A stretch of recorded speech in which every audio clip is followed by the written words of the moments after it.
Sénateur Tani, bonjour. Bonjour. Merci d'avoir accepté notre invitation ce matin en plein voyage officiel du ministre de l'Intérieur et des Outre-mer et du ministre délégué aux Outre-mer. Gérald Darmanin, après une journée, a fait de nombreuses annonces et on le voit dans le programme de ce voyage officiel. C'est clairement sécurité, immigration. Sénateur, est-ce que le gouvernement et le ministre de l'Intérieur et des Outre-mer ont entendu le message des urnes des Mahorais et se sont enfin mis sur les sujets qui nous intéressent? Tout porte à le croire et il faut, comme vous l'avez fait, commencer par souligner cette visite importante. Vous vous souvenez quand on disait ministre de l'Intérieur et des Outre-mer? Pour certains territoires, ça ne plaisait pas. Et nous, on avait dit, mais au contraire, c'est une chance. C'est une chance parce que l'aspect sur lequel nous voulons insister, la lutte contre l'immigration clandestine et la lutte contre l'insécurité, oui, sont ces portefeuilles immédiats et c'est une bonne chose. Oui, il faut espérer qu'il y a eu une écoute. En tout cas, c'est ce que l'on voit au travers de ces annonces. Maintenant, ces annonces doivent être concrétisées, mais je pense que c'est une question de quelques semaines, de quelques mois. Alors, dans les séquences qui ont déjà commencé et qui vont se succéder jusqu'à demain soir, il y a beaucoup de temps accordé par le ministre de l'Intérieur et des Outre-mer aux forces de l'ordre et aux forces de secours qui payent un lourd tribut individuel dans la protection de nous-mêmes, de la population, même si quelquefois ce n'est pas avec tous les résultats qu'on le souhaiterait. C'est important, vous pensez, pour les fonctionnaires de recevoir cet appui et ce soutien du ministre de l'Intérieur et des Outre-mer? C'est légitime et c'est très important. Et moi, je ne remercierai jamais assez les forces de l'ordre qui, parfois, avec des moyens insuffisants, s'évertuent de faire le job. Donc, c'est une occasion supplémentaire de les remercier ici au nom des Mahorais et que le ministre de l'Intérieur insiste sur leur contact. J'allais dire, c'est la moindre des choses. Et c'est important parce que ce qu'il faut espérer derrière, c'est que les forces de l'ordre soient encore plus boostées, encouragées avec les moyens qui vont avec pour continuer à faire l'excellent boulot qu'ils font depuis des années. Alors il y a un an, sénateur, vous aviez fait voter un amendement qui permettait de transformer finalement et de durcir les conditions d'accès à la nationalité, normalement en obligeant à ce que la régularité de la présence sur l'île soit de 3 mois pour pouvoir donner la nationalité à son enfant. Le ministre de l'Intérieur et des Outre-mer et le gouvernement a décidé de renforcer votre amendement en le passant de 3 mois à 1 an. C'est une satisfaction pour vous? Alors, ça fait plus d'un an, parce que c'était en 2018, mais ça passe tellement vite. C'est vrai, c'était déjà en 2018. Oui, dans la loi Asile et Immigration. Ce renforcement est bienvenu. Là aussi, je pense que c'est quelque chose qui est attendu des Mahorais. Maintenant, il faut que le Parlement le vote, que le Conseil constitutionnel le valide. Mais moi, ce signal fort qui a été donné à la lutte contre l'immigration clandestine, parce que cette modification du droit de la nationalité, c'est pour répondre en partie à la lutte contre l'immigration clandestine, même si c'est de façon indirecte. Je ne peux que m'en réjouir, mais encore une fois, sans que cela soit une réserve, il faudra le faire passer au Parlement et il faudra qu'il passe le cap du Conseil constitutionnel. Alors, le ministre de l'Intérieur et des Outre-mer n'a pas parlé encore depuis qu'il est arrivé, et pourtant il a beaucoup pris la parole. Il n'a pas encore parlé de coopération, et quelque part tant mieux, puisqu'on sait très bien qu'elle ne fonctionne pas, la coopération avec les Comores. Il a, en tous les cas, fait passer un autre message. Il a dit que si les Comores ne coopéraient pas dans la lutte contre l'immigration clandestine, il couperait le robinet des visas pour les Comoriens en métropole. Vous pensez que ça, c'est de nature à faire changer le comportement de l'Union des Comores? C'est ce genre de fermeté qu'attendaient les Mahorais. Pour le connaître, il a déjà actionné ce levier, je crois, par rapport à l'Algérie. Donc si il propose, le cas échéant, en cas de mauvaise coopération, même s'il y a eu de l'amélioration dans la coopération, si ce levier est susceptible d'être actionné, là aussi, ça va dans le bon sens, ça va dans le sens de la fermeté qu'attendent les Mahorais. Alors, il a également annoncé, le ministre de l'Intérieur et des Outre-mer, la création d'une base navale dans le Nord. Il a dit qu'il reviendrait en novembre avec Sébastien Lecornu pour expliquer à quoi allait ressembler ce nouvel outil de la lutte contre l'immigration clandestine. Est-ce que ça veut dire, sénateur, que l'on va enfin avoir notre patrouilleur de la marine en haute mer pour croiser le long de nos eaux territoriales et repousser les Kwassa vers Anjouan? En tout cas, la logique de cette base navale, qui là aussi, c'est quelque chose dont on parle depuis des années, avec la surveillance des drones, une surveillance aérienne accrue. Cette concrétisation, c'est précisément, effectivement, pour être au plus près de la lutte contre les Kwassa, contre l'immigration clandestine, au lieu de la situation actuelle où, lorsque des Kwassa sont interceptés au large de Mtsamboro, il faut que des patrouilleurs partent de petite air, on perd du temps, et donc la lutte est d'autant moins inefficace. Avec cette base navale, on va, c'est une preuve supplémentaire qu'on va dans le durcissement de cette lutte. Et moi, j'ai hâte que tout ça voit le jour, que l'on passe à la phase réalisation. C'est ça qui est important. Et ce sera quand, cette phase réalisation? Parce que vous le disiez tout à l'heure, il faut que ce soit voté. Il y a 2 textes, si j'ai bien compris, qui vont permettre à toutes ces dispositions de voir le jour. C'est la LOPMI et la loi immigration, c'est ça?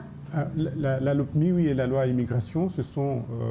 dès la rentrée de septembre ou octobre, il va y avoir une session extraordinaire à partir de fin septembre et puis octobre. Ces lois feront probablement partie des premiers textes qui seront soumis au Parlement. Quant au reste qui ne nécessite pas le vote d'une loi, notamment la base navale, le ministre Darmanin l'a lui-même précisé, il va revenir en novembre, justement pour un rapport d'étape. Et ça, c'est très important aussi parce que, à l'image de ce qui avait été demandé dimanche, vous savez, dimanche, j'ai oublié de le dire, mais l'ensemble des élus de ce territoire, en tout cas tous les échelons, que ce soit les parlementaires, le conseil départemental ou les maires, nous nous sommes réunis justement pour préparer ce déplacement. Et l'une des choses qui ont été dites, et notamment par le président Benissa, c'est que ce soit sur le sujet de la lutte contre l'immigration clandestine, sur la convergence des droits, nous voulons un cap. Nous voulons qu'on nous dise, on est là. Si on nous dit qu'on va arriver au point B, eh bien, il faut qu'on nous dise, ça sera dans combien de temps. Et ça, c'est très important, et que le ministre vienne en novembre pour justement faire un rapport d'étape, en quelque sorte. Donc, en fait, on peut espérer que d'ici la fin de l'année, des textes seront votés, des décisions seront à l'œuvre, et on pourra déjà espérer voir des effets? Je ne vois pas, sinon, l'utilité de faire un nouveau déplacement, si ce n'est pas pour acter des choses qui auraient commencé à être réalisées. Alors, il y a déjà un début de cacophonie qui se... Comme toujours à Mayotte. Voilà, qui se met en place. À l'occasion du déjeuner hier, avec les élus de Mayotte, le ministre de l'Intérieur et des Outre-mer a remis sur la table le sujet de cette fameuse loi Mayotte. Et dans d'autres séquences, le ministre des délégués aux Outre-mer a dit terminer, plus de loi Mayotte, l'ensemble des dispositions nécessaires seront votées dans différents textes, à l'instar des dispositions sur l'immigration et la sécurité. Alors, c'est quoi l'idée là? Il va y avoir la loi Mayotte, il ne va pas l'avoir, ça va être une loi programme. Qu'est-ce qui va se passer?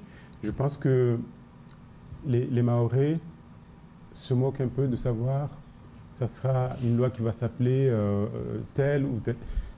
Ces dispositions-là, si nous ne sommes pas arrivés pour l'instant à les faire passer dans une loi Mayotte, qu'il y ait un véhicule législatif adéquat, comme la LOPMI, comme la loi Asile-Immigration, eh bien, on en profite pour en faire passer un maximum. C'est dans ce sens, d'ailleurs, que la mission sénatoriale sur la sécurité qui était venue ici, c'était dans ce sens-là que nous raisonnions. Donc, qu'il y ait une loi Mayotte ou pas, la décision appartient au gouvernement. Mais là aussi, ça ne sert à rien de venir nous présenter une autre mouture qui n'aurait pas tenu compte des réserves qui avaient été émises. Donc, s'il doit y avoir une loi Mayotte, ça serait à cette condition-là et qu'on reparte à la négociation, si je puis dire. Sinon, eh bien, toutes les dispositions qui doivent passer rapidement, notamment sur l'immigration, eh bien, il y a des textes adéquats qui vont bientôt être là et qui vont passer. Moi, en tant que parlementaire, ma frustration, c'est que je n'ai jamais eu à discuter de cette loi Mayotte ou d'une disposition de cette loi, parce qu'elle n'a même pas été inscrite à l'ordre du jour du Conseil des ministres. Donc, moi, une situation comme cela, à titre personnel et pour l'intérêt des Mahorais, je n'en veux plus. Je veux des dispositions qui soient rédigées et qui soient améliorées, qui soient complétées, le cas échéant, au Parlement.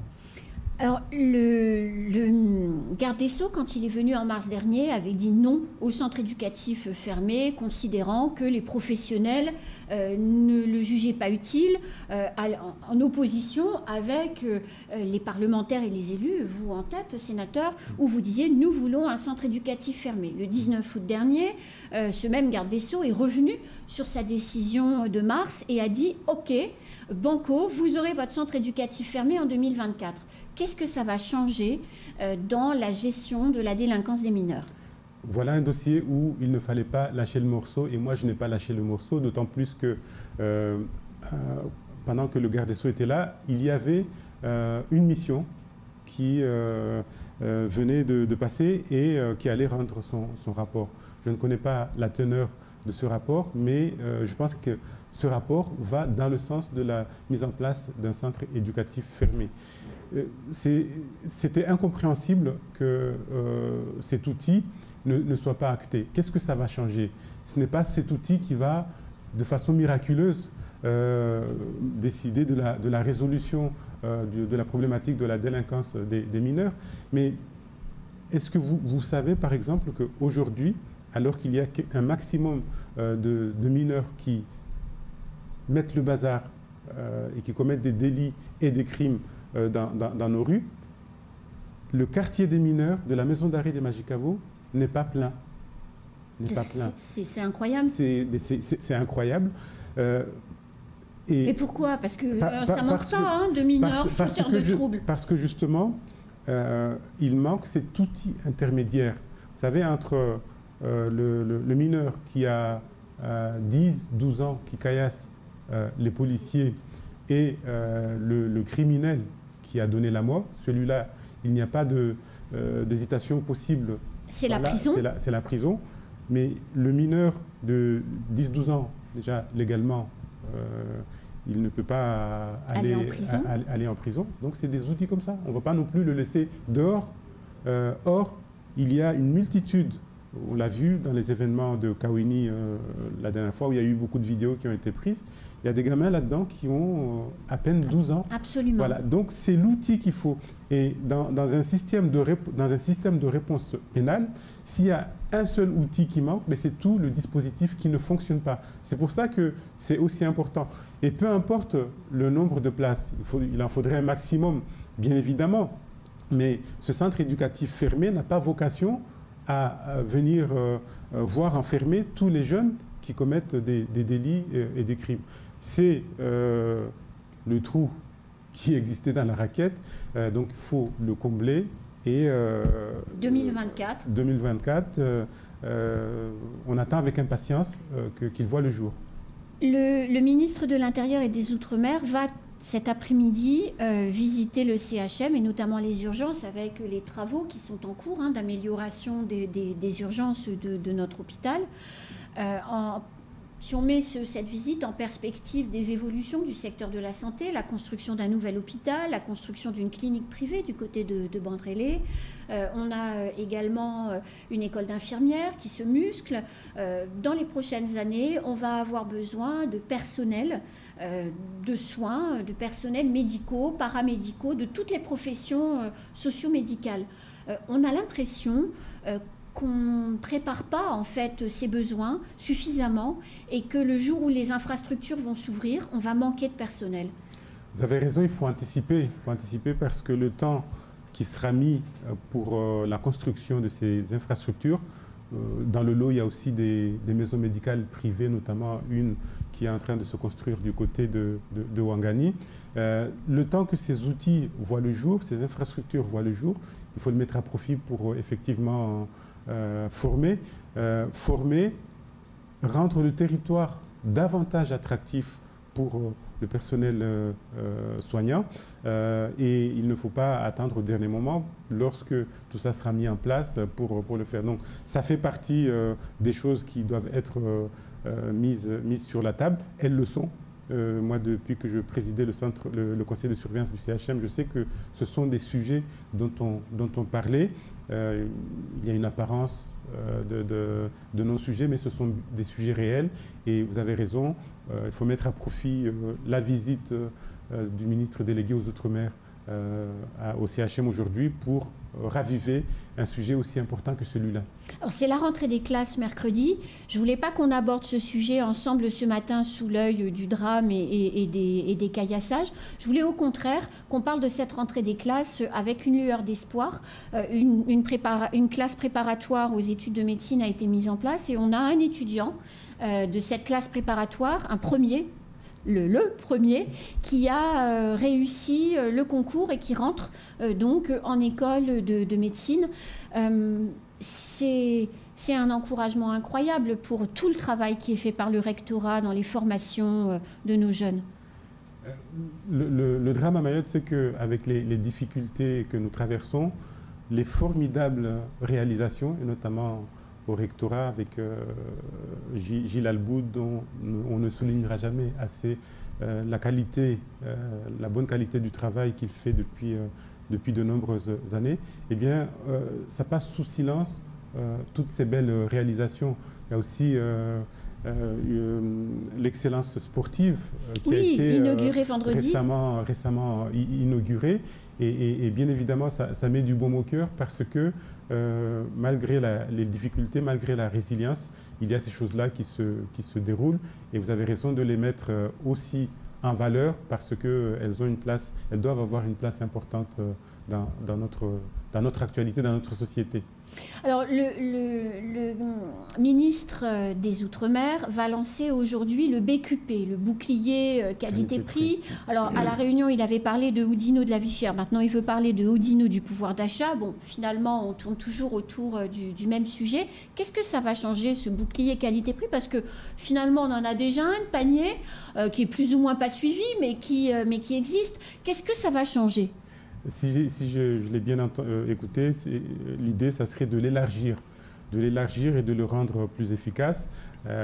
On a déjà un panier aujourd'hui, mais avec la crise inflationniste actuelle, bien évidemment, il faut prévoir d'autres dispositifs.